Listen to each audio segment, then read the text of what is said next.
Welcome to Kenton's videos. Enjoy the video. Welcome. In this video, I will show you how to make a delicious marinara sauce from fresh tomatoes. First, let's talk about selecting the right tomatoes.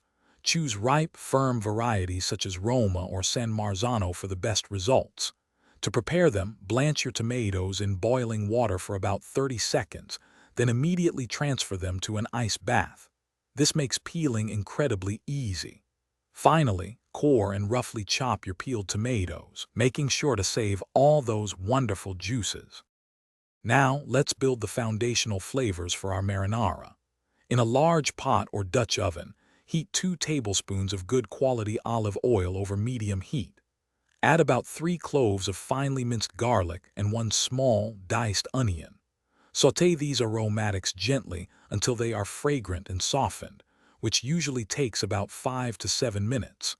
Be careful not to brown the garlic, as this can introduce a bitter note to your beautiful sauce.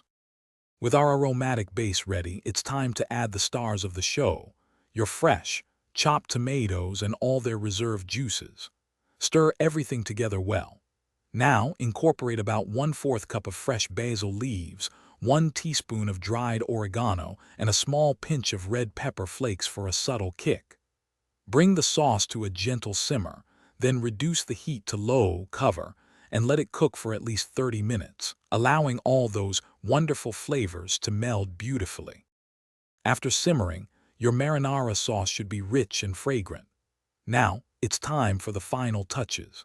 Season the sauce generously with salt and freshly ground black pepper to your liking. Just before serving, stir in about 1 tablespoon of fresh, chopped parsley for a burst of bright, herbaceous flavor. Your homemade marinara sauce is now ready to enjoy. Serve it warm over your favorite pasta, use it as a base for pizza, or as a delightful dipping sauce. Thanks for watching. Consider subscribing if we helped you.